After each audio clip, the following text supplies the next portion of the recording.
진리. 참진의 이치리, 그죠? 원리죠. 예를 들어 보겠습니다. 여기 이 예배당 안에 저기 윤호진 형제가 있습니다. 여러분 맞습니까? 우리 예배당 안에 이명박 대통령이 있습니다. 맞습니까? 아니죠. 무엇이 진리죠? 호진 형제가 있다는 게 진리죠? 그래요. 진리는요, 무엇이 그렇다 하면은 실제로 그러해야 합니다. 보이는 현상과 보이지 않는 개념이나 혹은 이 말이나 이게 일치해야 됩니다. 가리키는 것과 가리키는 실체가 일치해야 합니다. 그게 진리입니다. 우리 김동훈 형제가 안경을 꼈습니다. 진리입니까? 예. 진리의 전부는 아니지만 적어도 그 말만큼은 진리입니다. 그렇죠? 여러분 크게 대답하세요. 맞습니까? 예. 그러면 성경을 진리라고 할 때 그 말은 무슨 뜻일까요? 가장 기본적으로 성경이 말한 것은 진짜다 가짜다? 진짜다는 거예요. 그런데 진짜는 진짜인데 어떻게 진짜냐? 성경에서 말하는 내용대로 진짜라는 거고 성경에서 말하는 형식대로 진짜라는 얘기입니다. 예를 들면 성경에서 일기를 썼어요. 그러면 그 말이 진짜라는 것은 일기로서 진짜라는 얘기입니다. 편지를 썼어요. 편지로서 진짜란 말이에요. 즉 내용과 더불어 편지의 형식을 함께 묶어서 진짜란 얘기예요. 시편을 읽었어요. 시편에서 고백하는 그 내용도 진짜지만 그 내용이 진짜이면서 동시에 시라는 형식이 그 글을 담아내고 있지 않습니까? 그 형식과 더불어서 진짜라는 거예요. 내 마음은 호수요 그랬어요. 누군가? 우리 많이 배웠죠? 그러면 이게 이 사람의 마음을 진짜로 드러내는 것인데 이기서 진짜라는 것은 진짜로 마음이 물을 담아놓은 호수라는 게 아니라 호수와 같은 어떠한 마음 상태라는 말이죠. 그렇죠? 그런 의미에서 진짜라는 얘기예요. 그렇지만 다르게 예수님이 살아나셨다는 말은 내가 그렇게 믿기로 했으니까 진짜지라는 게 아니고 예수님이 진짜 살아났기 때문에 그거는 진짜인 거예요. 이해가 되십니까? 예수님이 죽으셨다 이 말은 실제로 한 사람의 호흡이 완전히 끊어졌다는 걸로 말하는 그 역사적인 사실대로 진짜란 얘기예요. 그리고 우리는 그걸 믿어요. 말의 내용과 그 말을 담고 있는 형식과 더불어서 우리는 성경 말씀을 진리로 믿습니다. 여러 가지 장르가 있죠. 그래서 노래도 있고 시도 있고 기도도 있고 예언도 있고 지혜의 문헌도 있고 편지도 있고 여러 가지가 있습니다. 그 말의 내용은 다 역사적인 사실이요. 말했다는 것도 역사적인 사실이요. 그러나 다만 문학 장르에 따라서 이해하고 믿을 때 약간의 형식상의 차이는 있다 그 말이에요. 이해가 되시죠? 예, 됩니다. 좋습니다. 그래서 예수님 비유로 말씀했잖아요. 비유로 하신 거는 비유로 진짜라는 거예요. 비유를 풀었을 때 그 푸른 내용이 참이라는 거예요. 그래서 이거는 바로 들어서 내가 밥 먹었다는 이거하고 달리 그 비유를 한번 풀어줘야 돼요. 그래서 제자들이 선생님 앞에 나와가지고 선생님 아까 하신 그 돌짝밖에 뭐 떨어지고 어쩌고 그런 게 이게 무슨 말입니까? 그러니까 예수님이 하신 말이 그 말이 거짓말이라는 게 아니고 그 말이 어떤 식으로 진짜냐면 돌짝밭이란 마음이 강팍한 사람들의 마음을 이루는 것이다. 그런 데는 말씀이 떨어져 봐야 뿌리를 못 내리니 다 말라 죽어버린다. 이런 식이 진짜라 이 말입니다. 아시겠죠? 예. 일단 이걸 기억하시고 하나 또 당부드립니다. 제가 한 달 반쯤 전에 8월 첫 주에 말입니다. 여기서 오후 예배 설교를 했습니다. 그때 설교 제목이 뿌리 체험 없는 이성 진리라는 제목이었어요. 무슨 말이냐면 뿌리 체험이라는 개념이 있습니다. 이스라엘 사람들이 이스라엘 백성 되게 하는 것은 출애굽과 광야 생활 그리고 거기서 하나님의 율법을 받은 이 체험이 뿌리 체험입니다. 그것이 바로 이스라엘을 이스라엘 되게 만드는 체험입니다. 그러면 오늘날 우리 기독교인 새 이스라엘이라는 우리는 어떤 체험이 있어야 새 이스라엘 할 수 있냐? 새 이스라엘인 우리의 뿌리 체험은 뭐냐면 바로 너희가 회개하고 죄사함을 받으라입니다. 사도행전 1장 8절에 보면 너희가 성령을 받고 성령이 너희에게 임하시면 너희가 권능을 받고 예루살렘과 온 유대와 사마리아와 땅끝까지 이르러 내 증인이 되라 그랬죠. 증인이 되라 그랬어요. 그런데 이 증인이 뭐냐면 말씀을 땅끝까지 증거하는 거예요. 그런데 이 증거하는 복음의 내용이 뭐냐 했더니 누가복음 24장 47절에는 뭐라고 그러냐면 너희가 내 증인이 되는데 이 증인으로서 할 이야기가 뭐냐, 죄 사함을 얻게 하는 회개를 온 족속에게 전파하라. 이것이 증인이니라. 이렇게 나와 있단 말이에요.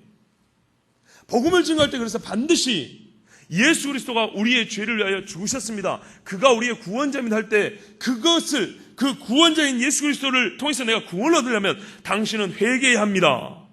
이게 반드시 들어가야 됩니다. 사도행전만 보지 마시고 누가복음에도 똑같은 말씀이 그렇게 나와 있어요. 거기에 회개 이야기 나와 있어요.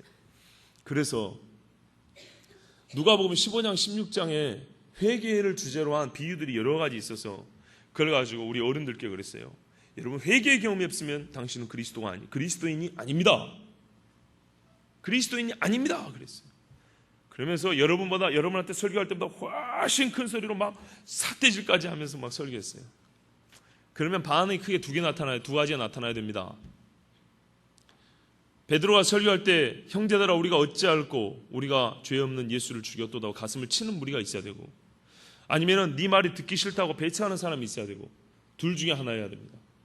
그런데 이 중간에 있는 사람들이 참 위험합니다. 미안하지만 바로 여러분하고 비슷합니다. 현대 교양 있는 그리스도인들, 교양이 있어가지고 대놓고 거부하지는 못합니다. 대신 어떻게 하냐, 살짝 몰래 버립니다. 술을 안 마시는 사람이 술 주면 몰래 이렇게 살짝 밑으로 이렇게 벌리죠. 그런 것과 같습니다.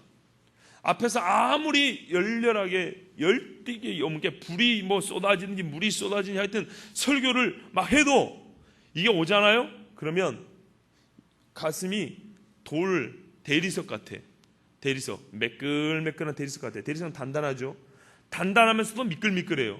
그래서 뜨거운 설교하면 여기서 한번 샥 하면서 식혀버려요. 그럼 미끄러져 보내버려요. 그리고 쓰레기통에 톡. 아이고, 목사가 설교 잘하네. 그래, 목사가 저런 말도 좀 할 줄 알아야지. 야, 요즘에 저런 말 하는 목사 듣는데 야, 저 정도 하는 거 보니까 괜찮네. 이런 평가라고 설교하는 거 아닙니다. 다른 말로 하면 여러분한테 제가 지금 소설 강의하는 게 아닙니다. 진짜예요. 예수님이 왜 그런 말씀을 주시냐면 회개가 무엇인지 아라고 한 것이 아니라 듣는 너희 무리는 진짜로 회개하라고 주신 말씀입니다. 그래서 회개하라 그랬더니 이 양반들이 회개를 하든지 나는 회개할 필요가 없든지 그래야 되는데, 아이고 말 좋네 어서와 싹 시켜가지고 쑥 미끄러 보내버려요. 그리고 얼굴은 조금 들은 척 이러고, 아이고 목사님, 젊은 목사님, 아이고 용기 있게 좋은 말씀 해주셔서 미안합니다. 헛소리 하지 마세요. 그런데 여러분들이 나는 그러지 않기를 바랍니다. 정말 여러분의 눈빛이 반짝반짝 해가지고 제가 전하는 말씀이 듣기 싫으면 안 들어도 괜찮아요. 믿어지면 아멘 하시고 안 믿으면 말고 차라리 나한테 와서 따지세요. 교양 있는 그리스도인들, 교양 있는 교인들, 제법 할 줄 아네 쑥 미끄러 버리지 마세요. 그거야말로 나를 아주 모욕하는 행동이에요. 다른 말로 하면 그런 행동이야말로 하나님을 완전히 모독하는 행위예요. 하나님은 분명히 뭐라 하면 진리라 그랬어요. 예수님은 자기를 하나님이라 그랬다고. 그런데 어떤 인간들, 그러니까 하나님이라 그랬으니까 하나님이라고 믿든지 거짓말쟁이라고 하든지 둘 중에 하나인데, 본인은 하나님이라 그랬는데 미안해, 하나님은 아니고 성인 군자쯤 봐줄게. 봐주는 것 같지만 그거는 모독하는 행위예요. 예수는 분명히 자기 스스로 말하기를 나는 성인 군자라고 말하는 것이 아니고 하나님이라고 그랬어요. 둘 중에 하나예요. 하나님이건 아니건. 마찬가지입니다. 여러분, 하나님의 말씀은요, 기든지 아니든지예요. 믿든지 안 믿든지예요. 믿는 척 하지 마세요. 믿어주는 척 하지 마세요. 여러분 믿으십니까? 하나님의 말씀 믿으세요. 또 똑똑한 양반들은 이 말씀을 믿기가 어렵습니다. 특히 예언은 믿기가 어렵습니다. 아까 제가 여러 가지 장르를 얘기했지만 그 중에 묵시라는 장르가 있습니다. 묵시, 아포칼립스라고 그러죠. 묵시, 영화도 있었죠. 아포칼립스 영화도 있었어요. 묵시. 이 묵시는 어떤 개념이냐면 사람이 우리가 지금 이 땅에 살지 않습니까? 이 땅에서 보지 못하는 천상의 세계를 보여줍니다. 즉 환상을 보여줍니다. 그런데 이 환상이란 공간적으로는 천상의 세계고 시간적으로는 현재가 아니고 과거도 아니고 미래입니다. 그래서 대개 그냥 예언이라고 하는데 묵시는 좀 다릅니다. 미래 이야기인데 그것을 보여주는데 우리가 이해하기 어려운 환상, 즉 상징과 여러 가지 이미지들을 보여줍니다. 평상시에 보지 못하던 이미지들입니다. 왜냐하면 이게 천상의 이미지니까 그래요. 마이크를 보여주면 좋은데 마이크를 안 보여준단 말이에요. 탁자를 보여주면 되는데 사람이 앉아있긴 앉아있는데 탁자가 아니에요. 요즘 개념으로 하면 사람이 뭔가를 타고 다니긴 타고 다니는데 차를 보여주면 이해가 되는데 차가 아닌 무언가를 타고 다닌단 말이에요. 그러니까 이거를 글로 묘사하기는 어려운데 이 땅에서 보지 못한 어떤 천상의 이미지, 즉 영들이 사는 세계의 이미지를 보여준다는 거예요. 그러니까 단순한 미래가 아니에요. 그냥 미래를 보여주면 뭐 미안하지만 우리 성훈 형제가 나중에 차를 타고 가가지고 뭐 교통사고 난다든지 차는 우리가 알 수 있잖아. 성훈이도 보이고 그죠? 아니면은 아주 뭐 나중에 좀 돈을 많이 벌어서 벤츠를 타고 가는 거 보인다든지 이거 이해할 수 있어요. 그런데 교통수단이 벤츠가 아니란 얘기예요. 급이 다른 얘기라는 거 이해되시죠? 그래서 단순한 현 시대의 미래를 보여준 게 아니라 미래인데 이 세상에서 볼 수 없는 우리가 그동안에 알지 못했던 다른 이미지와 그림으로 미래를 보여줘요. 이게 묵시입니다. 그런데 그러니까 이해하기가 어려워요. 이해하기 어렵기 때문에 누군가 해석자가 필요합니다. 대개 천사가 나타납니다. 천사가 와가지고 이게 뭐다 저게 뭐다 이렇게 가르쳐줍니다. 이게 묵시라는 장르입니다. 구약의 대표적으로 에스겔과 다니엘이 있고요. 신약에는 여러분 잘 아는 묵시록 요한계시록이 있습니다. 그런데 말이죠. 이 말씀을 말씀대로 듣기를 싫어하는 사람들 어떻게 하냐? 묵시라는 것을 문학 장르로는 인정을 하겠어. 왜? 대개 이 묵시는 언제 쓰여지냐? 내용을 보면 환난과 핍박을 당하는 사람들에게 용기와 희망을 주기 위해서 쓰여진 글들이에요. 목적이 그래요. 이 환난의 때와 이 곤란의 때가 끝이 있다라는 거예요. 왜? 하나님은 천지를 주관하시는 분이기 때문에 이 일을 이루시기도 하시고 폐하기도 하시는 분이다. 그러므로 환난을 당하는 성도들아 기다려라. 주께서 그 손으로 너희를 구하여 내시리라. 그게 다니엘서 이야기단 말이에요. 그 요한계시록 이야기예요. 결론에는 하나님이 이기잖아요. 그죠? 성도들이 힘들게 살다가 나중에 이겨요. 그래서 이 묵시는 그런 문학 장르이지만 그의 목적은 환난을 당하는 사람들을 위해서 용기와 희망을 줘서 믿음을 잃지 말라고 주는 그런 글이다. 그렇기 때문에 이걸 어떻게 해요? 지었었다는 거예요. 예를 들어서 우리가 지금 전부 다 죽게 생겼어요. 믿는다고. 그래서 누군가 익명의 저자가 이 사람들이 믿음을 끝까지 지키면 좋겠어. 그래서 글을 씁니다. 문필가가 쫙 옛날에 다니엘이라는 사람이 살았어. 그는 사자굴에 들어갔는데 하나님 지켜주셨어. 그의 친구들은 바벨론 포로에 잡혀갔는데 불구하고 풀무불에도 하나님이 지켜주셨어. 그대들이여 이 환난의 때가 끝이 있다. 하나님이 역사를 주관하신다. 기다려라. 하나님이 사자 입에서 너희를 구하여 주실 것이다. 주님 오심을 기다려. 할렐루야 하니까 이 글을 읽는 사람들이 기운이 막 나는 거야. 그래 우리가 이겨보자. 이게 다니엘서라고 주장하는 인간들이 있습니다. 구체적으로 여러분 강의 시간이 아니니까 다 말 못하지만 이름하여 이런 식으로 해석하는 사람을 역사 비평학자라 그럽니다.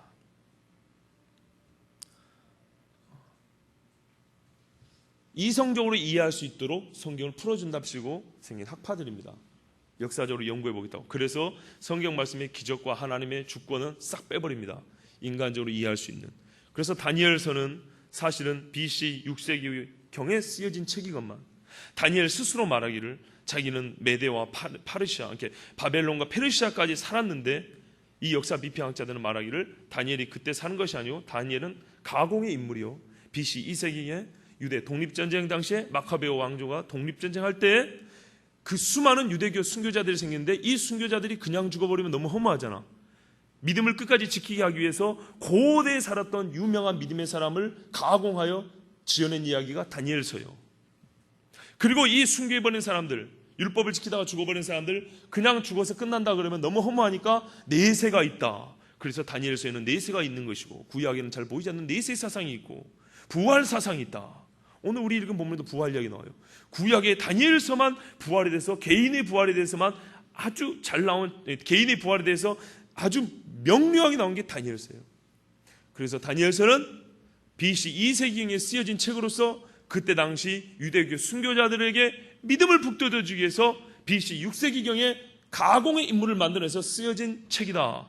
이딴 식으로 보는 게 바로 역사 비평학자들의 성경 해석입니다. 그렇게 보면 성경은 아까 말한 대로 진리가 아닌 겁니다. 사실이 아니기 때문에 단순히 교훈을 주는 책에 불과합니다. 그렇죠. 소설을 읽으면서 우리도 교훈을 얻을 수 있습니다. 그러나 소설은 진리는 아닙니다. 제가 학원에서 문학을 좀 가르쳐봤는데요. 여러분, 문학을 사전에 찾아보면 뭐라고 정의가 되는지 아십니까? 문학은 글로서 삶의 진리를 추구하는 언어 예술이라고 되어 있습니다. 사실 그럴 수밖에 없는 게 고대에는 글쓰기가 매우 어려웠어요. 글을 한번 쓴다는 것, 글 쓰는 방법을 배운다는 것, 자기의 글을 써서 남긴다는 것 아주 어려웠어요. 중세만 하더라도 성경을 한 권 살려면요, 요즘 돈으로 말하면 10만 달러 이상의 돈이 필요했어요. 왜냐하면 이 양가죽에서 썼단 말이죠. 이 양가죽의 양이 얼마냐면 마차에 가득 채울 정도로 분량이 많았어요. 그렇기 때문에 양을 잡는 것과 양피지를 만드는 것과 잉크를 만들어서 쓰는 것과 필사는 사람이 다 했죠. 너무 비쌌어요. 그런데 여러분, 성경을 허튼 소리를 썼겠습니까? 상식의 이야기입니다. 그리고 또 하나 얘기해 봅시다. 여러분, 환난을 당한 사람들이 썼어요. 마카베오 전쟁 당시에 유대교인들에게.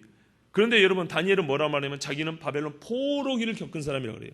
유대 역사 중에 이때보다 어두웠던 때가 어디 있습니까? 좋다 그래요. 어려운 사람들에게 희망을 가지라고 썼다 그래요. 그렇다 하더라도 이거는 마카베오 BC 2세기가 아니고 BC 6세기가 맞아요. 왜냐하면 다니엘과 그의 동료들이 살았던 유대 땅이 멸망할지 전혀 예상하지 못했던 그때에 유대는 진짜 멸망을 해버렸어요. 이때보다 더 하나님 앞에 실망할 때가 어디 있겠어요? 이때보다 믿음을 잃기 좋은 때가 어디 있겠어요? 철저하게 믿었던 하나님인데 그 하나님이 예루살렘을 버려버렸어요. 이때보다 배도하기 쉬운 때가 어디 있겠냐고. 맞아요. 그러니까 그때 다니엘이 쓰여진 게 맞단 말이에요. 옛날에 쓰여진 게. 그리고 실제로 그때 다니엘은 살았어요. 자, 저는 이렇게 다니엘이 당시 실존 인물이고 다니엘이 이 말한 대로 자기의 이 저작 시기 바벨론 포로 당시에 썼다는 것을 믿는 사람입니다. 즉 성경을 있는 그대로 묵시라는 형식을 가지고 있지만은 그 내용을 진리로 믿는 사람입니다. 여러분 그렇게 믿으십니까?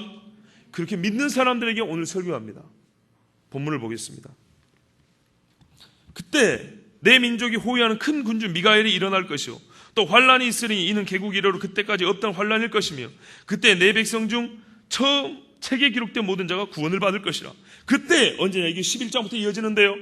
11장에 아주 적그리스도적인 하나님을 대적하여 자기를 신중의 신이라고 말하고 모든 신보다 강한 자라고 스스로 그렇게 말하는 인간이 있다 그럽니다. 아까 말했던 역사 비평학자들은 이거를 안티오쿠스 에피파네스라고 합니다. 현신왕, 자기를 신이라고 말했던 셀루쿠스 왕조의 고대 시리아의 왕 중에 하나라고 말합니다. 근데 그 사람 이야기는 사실 8, 9장에 8장 2절에 끝나버렸어요. 다른 이야기입니다. 9장 이후부터 시작되는 또 다른 이야기입니다. 마지막 때 이야기입니다. 11장부터 12장이 이어지는데 이 12장이 그때는 12장 3절에 보면 4절에 보면 마지막 때라고 되어 있어요. 그 마지막 때가 또 어떤 때냐면 환란의 때라고 1절에 보면 환란의 때라고 그랬어요. 구약에서 그렇게 말하면 주의 날, 전무후무한 환란의 날이라고 합니다. 바로 그때입니다.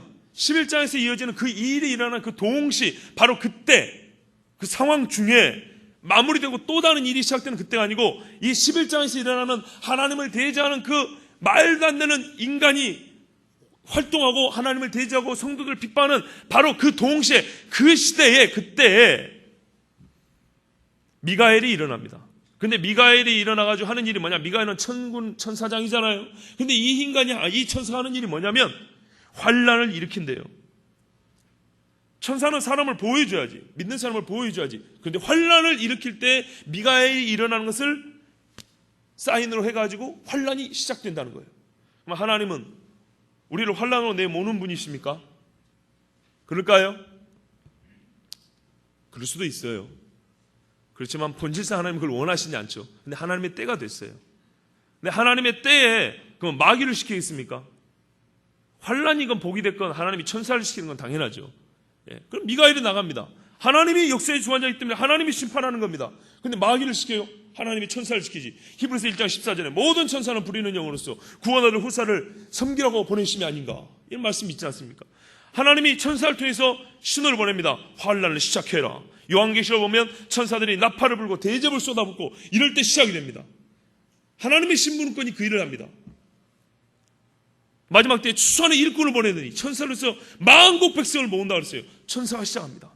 그런데 이 환란을 왜 시작할까요?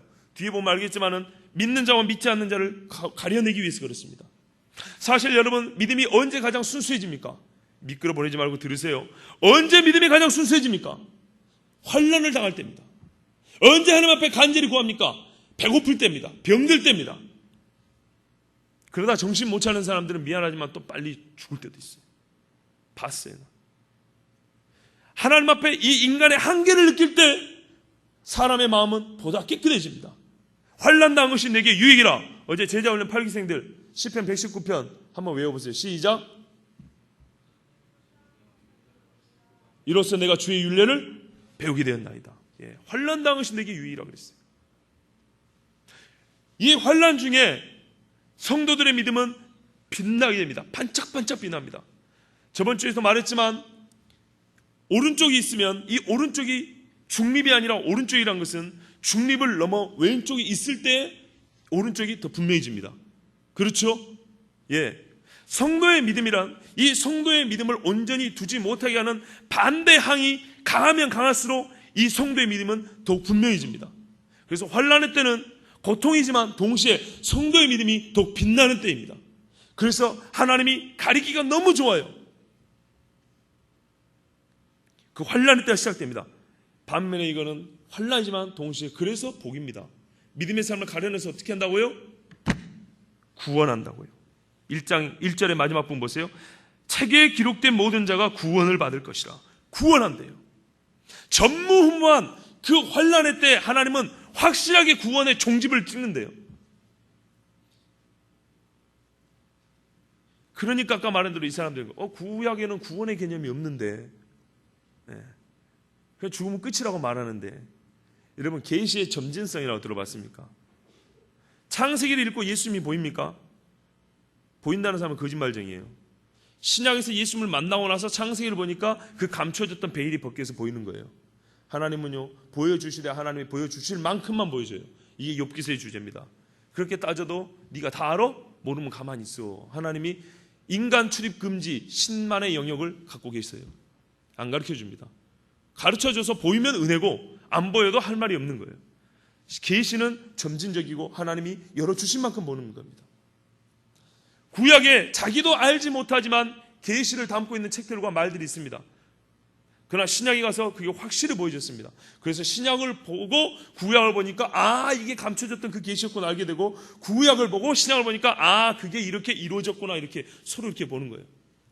그런데 구약에는 하나님의 죽은 후의 세계에 대한 계시가 없다라고 말하는 사람은 갑자기 여기서 다니엘서의 사람의 죽은 후에 내세 얘기 나오니까 이거는 아주 후대에 내세 개념이 만들어진 후에 쓴 것이다, 이렇게 이제 소리를 하는 거예요. 여러분, 하나님이 다니엘에게 이런 것도 가르쳐주지 못할 뿐입니까? 요셉에게 7년의 풍년과 흉년을 가르쳐주신 하나님이 이런 것도 못 가르쳐줄까요? 아담에게, 가장 고대인인 아담에게 다니엘은 중간이고, 가장 저 뒤에 있을, 인류의 후반기에 있을 예수님의 육신으로 오신 것까지 말씀해 주신 그런 하나님이 다니엘에게 불과 몇백 년 후에 있을 일도 말씀을 못 해주실까요? 하나님이 그렇게 작은 하나님이면 나는 안 믿습니다. 제가 여러분에게 여기서 소설 강의하는 거 아니라 했잖아요. 환란이 있는데 개국 이래로 이런 환란이 없다 그랬어요. 여러분, 저는 이게 고민이었어요. 그래서 왜 하나님은 예언하실까? 그냥 그때 당대에 그 사람에게 말해주고 해버리면 될 걸 왜 예언을 하실까? 예언을 하시긴 하시는데 왜 못 알아먹게 예언을 하실까? 고민이었어요. 봐보세요, 여러분. 제가 아는 목사님 김동호 목사님 계세요. 이 목사님 제가 참 존경하는 분인데 깨끗하니까. 근데 이 목사님이 자기 아이가 걸어 다닐 때 자금성, 중국 자금성 여행을 갔대요. 그런데 이 목사님이 이제 상상력이 좋은 분이에요. 옛날에 중국 황제가 그 돌대가리가 좀 이게 무시하는 말이긴 하지만 요지는 그게 아니에요. 그 돌대가리들이 자기 자식이 수십 명 내지는 많게는 뭐 100명이 됐을지도 모르는데 어떻게 다 기억했을까? 정실 부인이 있을 거고 후궁이 몇 명 있을 거고 첩들이 수많이 있었을 거 아닙니까? 어떻게 자기 새끼인지 알았을까? 한 번씩 안아주기도 바쁜데. 옷 보고 알았겠다. 옷. 왕자는 옷이 다를 거 아닙니까? 옷 보고 지나면 저것도 내 새끼였냐? 그랬겠지. 그렇지. 그러면서 자기 아들에게 편지를 썼대요. 아들이 부열인데 아버지의 기쁨, 김부열. 저랑 동갑이에요. 근데 그 아들이 이렇게 편지 썼대요. 부열아, 너는 한 여자만 사랑해라 그랬대요. 근데 이 조그만 초등학교 4학년짜리가 뭔 말인지 알아먹어야지. 근데 사모님은 더 심한 말을 했대요. 6, 7살 때 목욕을 시키면서 이게 편집되나? 목욕을 시키면서 자기 아들한테 그랬대요. 꼬추를 가리키면서 이거는 네 부인만 만지게 해야 돼 그랬대요. 6, 7살짜리한테 걔가 무슨 말인지 알아먹을까요? 그런데 이분이 교육학을 전공한 분이거든. 무슨 말인지 못 알아먹지만 커가지고 장성하여 이 말을 알아먹을 때는 그 감추었던 것이 밝히 드러날 때는 그거였구나 이런다는 거예요. 훨씬 더 크게 깨달음이 온다는 거예요. 잊혀지지 않는 깨달음. 쉽게 하나님이 예언해 주면 될 걸 왜 묵시의 방법을 썼을까? 그게 당대에 와서 이게 이루어질 때 그 그림이 이거였구나. 감춰졌던 게 이게 빡 열려서 빛이 날 때는 그 깨달음과 눈부심이 훨씬 큽니다. 그렇죠? 처음부터 알아먹기 쉽게 한 것보다. 그러면 그래서 후대 사람을 위해서 썼네. 후대 사람을 위해서. 그러면 다니엘은 왜? 다니엘은 그때 살 사람이 아닌데. 다니엘과 같은 예언자들은 왜 그랬을까요? 자기들 당대 일도 아닌데. 여러분, 수백 년, 수천 년 후에 그 일이 일어날 때 현재는 과거 없이 일어나지 않지 않습니까? 미래는 현재 없이 일어나지 않습니다. 그러면 수백 년, 수천 년 후에 그 일은 하나님이 어떻게 해요? 적어도 예언한 지금부터 준비하고 있다는 거예요. 그리고 그 과정에 하나님은 절대로 자기의 뜻을 바꾼다, 안 바꾼다? 안 바꾼다. 누구도 간섭할 수 있다, 없다? 없다. 하나님의 주권을 말해주는 거예요. 그래서 다니엘서도 1장 2절에 보면 하나님께서 느부갓네살에게 유다를 넘겨주셨더라 그랬어요. 느부갓네살이 힘이 있어 와가지고 유다를 쳐서 없애버린 게 아니고 하나님이 유다를 이제 멸할 때가 됐다. 바벨론 느부갓네살 네가 와서 쳐 없애라. 그래서 하나님이 넘겨주셨다고 이렇게 말해요. 그랬더니 느부갓네살 왕이 나중에는 지가 이 큰 나라의 권세와 능력은 누구에게서 난 것인가? 다 나의 손으로 얻은 것이 아닌가 할 때 깨구리가 넘어져서 미쳐버렸어요. 그게 성경에 기록되어 있습니다. 신약에도 보면 헤롯 왕이 이 많은 권세와 능력은 다 나의 손으로 올 때 하나님이 충이 먹어 죽으니라 죽여버렸어요. 온 세계의 천하 만민의 주권이 역사의 주관자가 하나님이신 걸 보여주기 위해서 하나님이 예언하세요. 그 예언은 반드시 일어날 일이에요. 그런데 그걸 쉬운 말로 하지 않고 특별히 묵시 알아먹을 수 없는 그림으로 천상의 세계로 한 것은 그 해석을 통해서 우리가 깨닫게 되고 또 그 일을 당대에 당하는 사람들에게는 그 깨달음이 극대화하여서 근데 대개 그 내용이 뭐예요? 환란이잖아요. 깨달음이 극대로 커져서 그 극단적인 환란의 시대에 반드시 살아남으라는 얘기예요. 반드시 믿음을 지키라는 거예요. 그래서 하나님이 특별한 방법을 쓰신 거예요. 개국 이래로 이렇게 본 적이 없는 환란이 나오는데 평범하게 써가지고 평범한 유언 한 장으로 이길 수 있겠습니까? 보는 사람도 자기가 겪을 일이 아닌데도 불구하고 다니엘은 사지가 떨려서 심장이 떨려서 살 소만을 잃고 얼굴이 하얘져 버렸다고 그랬어요. 벌벌벌 떨었다고 그랬어요. 그래서 천사 와서 위로해주고 다시 이렇게 세웠다고 그랬어요. 강건하라 강건하라 다니엘아 강건하라. 계시록의 사도 요한도 요한인데 얼마나 무서웠는지 세상에 얼마나 황홀했는지 얼마나 감당할 수 없는 계시였던지 자기에게 말해준 천사 앞에 천사인지 하나님인지 분간도 못하고 천사 앞에 엎드려 절하려고 그랬다고. 세상이 사도 요한이 정신없는 짓을 하려고 그랬단 말이에요. 그만큼 어마어마한 비전이에요 이게. 그런데 이런 이야기를 해줘도 옛날의 이야기 전설 이야기 하는 것처럼 듣는 것처럼 특별한 무슨 이야기, 아주 특이한 옛날 이야기하는 것처럼 미끄러져.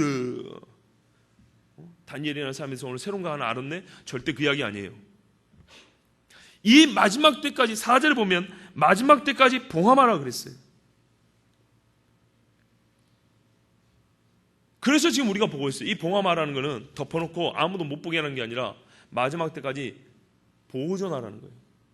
보존하라. 그 누구도 여기 와서 허튼 짓을 못하게, 더하거나 빼거나 훼손하지 못하게, 훔쳐서 숨기거나 하지 못하게 보존하라는 거예요.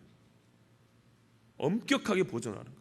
그래서 이 예언이 이루어질 마지막 때에 그 사람들이 볼 수 있도록, 그러면 적어도 오늘 우리가 봐요. 하나님이 허락하셨어요. 우리의 선배도 봤지만 적어도 오늘 우리가 본다면 우리는 어느 시대를 산다고요? 마지막 때를 사는 사람. 우리 당대 이 환란이 없을지라도 다니엘서를 볼 수 있는 사람은 혹 이 예언의 그 마지막 때가 우리 당대일 수도 있겠다는 이 경각심을 절대 잊어서는 안 돼요. 왜냐하면 말씀의 목적이 그거니까. 미끄러 보내지 마세요. 다시 한번 처음 차례대로 볼게요. 2절을 보면 땅의 티끌 가운데서 자는 자 중에서 많은 사람이 깨어나 영생을 받는 자도 있겠고, 이 부활이죠. 부활, 육체의 부활을 말합니다. 영생을 얻는 자, 구원 얻는 자, 아까 1절에 보면 책에 기록된 자, 반면에 수치를 당해서 영원히 부끄러움을 당할 자도 있을 것이라. 예수님 말씀하시기를 밖에 나가서 이를 갈며 울부짖으며 부끄러움을 당하는 자가 있다고 그랬어요. 3절에 보면 지혜 있는 자는 궁창의 빛과 같이 빛날 것이요 많은 사람을 옳은 대로 돌아오게 한 자는 별과 같이 영원토록 빛나리라. 그래서 지혜 있는 자하고 옳은 대로 돌아오게 하는 그 의는 거의 동어 반복입니다. 같은 말입니다.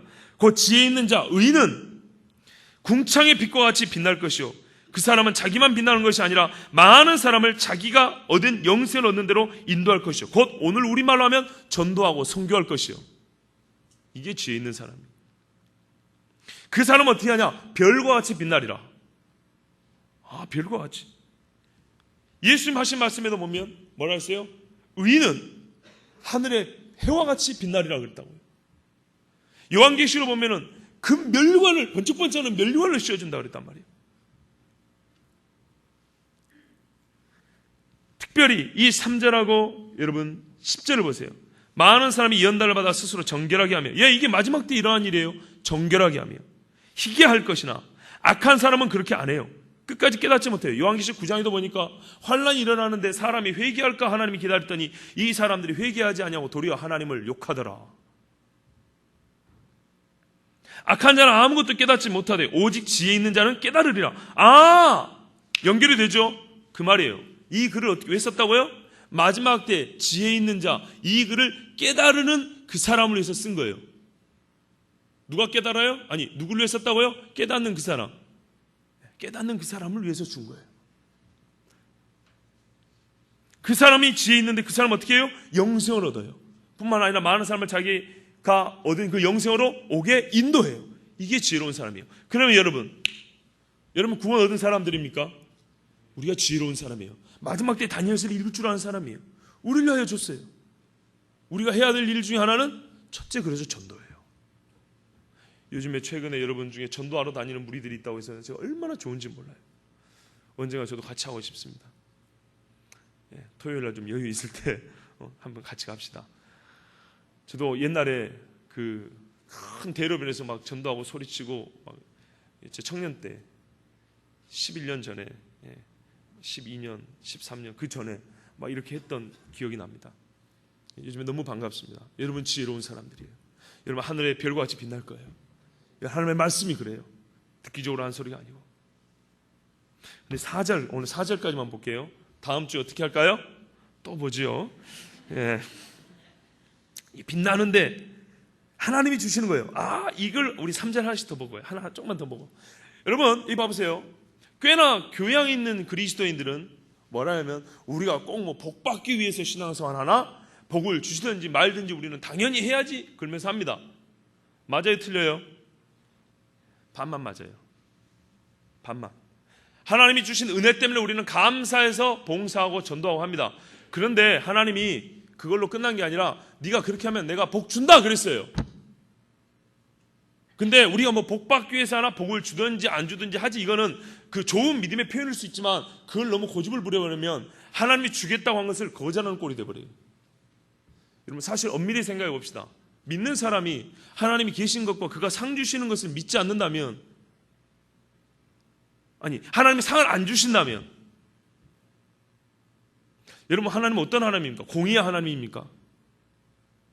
갚으시지 않는다는 얘기가 되는 거예요. 그거는 하나님이 갚을 줄을 모르는 하나님이라면 공의의 하나님을 할 수 있을까요? 사랑의 하나님을 할 수 있을까요? 하나님이 주겠다고 한 겁니다. 하나님이 내가 줘도 되겠니 하고 우리에게 물어본 게 아니고, 하나님 우리는 필요 없을 게 아니고 내가 주겠다고 하나님, 건 일방적인 선언이에요. 일방적인 선언. 그런데 꽤나 자기가 뭐 된 것처럼 나는 필요 없다고, 이거는요 믿음이 아니고 교만한 거고요. 다른 말로 하면 내세에 대한 별 관심이 없다는 표현이에요. 내세는 우리가 보지 못했기 때문에 우리보다 커, 우리가 생각한 것보다 커요. 어마어마합니다. 그런데 거기서 받는 상이란 오늘날 뭐 티켓 하나 받는 이 수준이 아니에요. 그런데 거기에 대해서 생각도 안 하고 관심도 없기 때문에 오늘 이 땅에서도 먹고 살만하기 때문에 하나님 뭐 그런 거 넣어두십시오. 넣어도 이런다고요.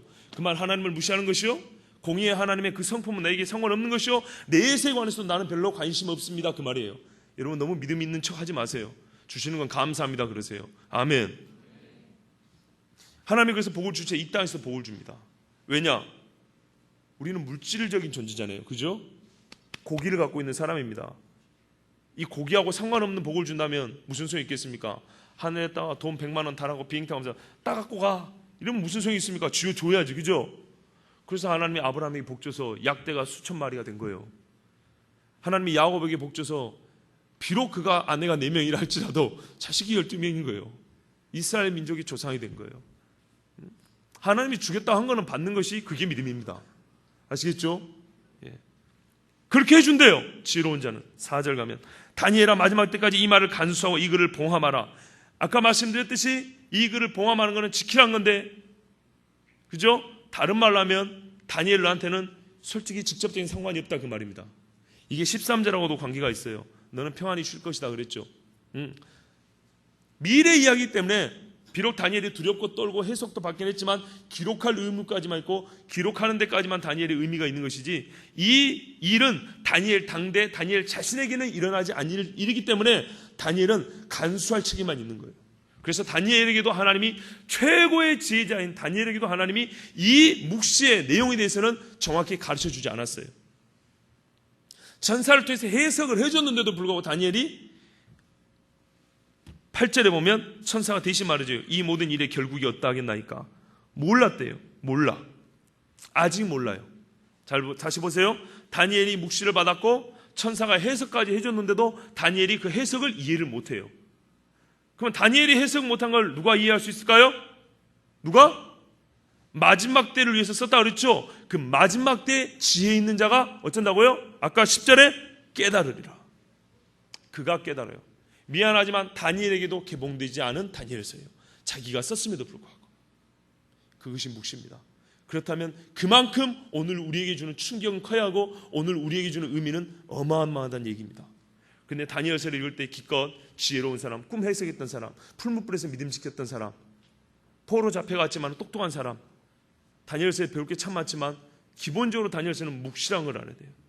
그리고 12장은 이 묵시의 마지막입니다. 오늘 중간에 여기까지만 하고 마치는데, 여러분 보세요. 이 묵시의 책을 다니엘이 받았고 다니엘도 해석을 못했지만 봉함해 놨습니다. 오늘 우리를 위해서. 그런데 오늘 우리에게 오기까지 수많은 사람들이 하는 짓이 두 가지가 있습니다. 빨리 왕래하고 지식이 더합니다. 이 빨리 왕래하고 지식이 더합니다는 원어상에 보면 뉘앙스가 좀 부정적인 의미입니다. 약간 조소가 섞인 의미입니다. 사람들이 이걸 봉함한 것을 뜯어보려고, 지식을 얻으려고, 혹은 성경이 아닌 다른 데서 구원을 얻는 방법을 찾아보려고 이리저리 이리 가고 저리 가고 정보를 얻으려고 교환하고 난리를 하지만 결론 어쩐다고요? 얻지 못할 것이라는 조소 담긴 그런 의미가 담겨 있습니다. 사람들이 비록 빨리 왕래하고 지식이 더해갈지라도 그 지식은 다니엘서를 풀지 못하는, 곧 구원에 이르지 못하는 지식을 얻는 것일 뿐이라는 거예요. 그러나 지혜자가 깨달은다는 말씀이 다니엘서입니다. 여러분 믿으십니까? 그래서 우리가 복 있는 사람이에요. 그래서 우리가 구원에 희망 있고 소망이 있는 사람이에요. 앞으로 우리에게 환란이 아직 오진 않았어요. 그러나 우리는 다니엘서를 읽는 순간 이 말씀이 오늘 우리에게 일어날 수 있다고 예상하고 경각심을 가지고 읽어야 돼요. 그리고 글을 했을 때는 다니엘서를 펴면서 과연 오늘 우리에게 주신 하나님의 그 꿈과 비전과 묵시가 무엇이있는지를 지혜로운 자가 돼서 깨달아 알아야 합니다. 그래서 하나님 앞에 기도하고, 다니엘도 9장에 보면 기도했어요. 기도하고 하나님의 은혜와 지혜를 구해야 합니다. 여러분, 그 일을 이 한 주간도 부지런히 행하시기 바랍니다. 이 지혜야말로, 이 지식이야말로 세상의 지성인이 알 수 없는 겁니다. 빨리 왕래하고 지식이 더할지라도 알 수 없는 겁니다. 이게 우리의 복입니다. 할렐루야.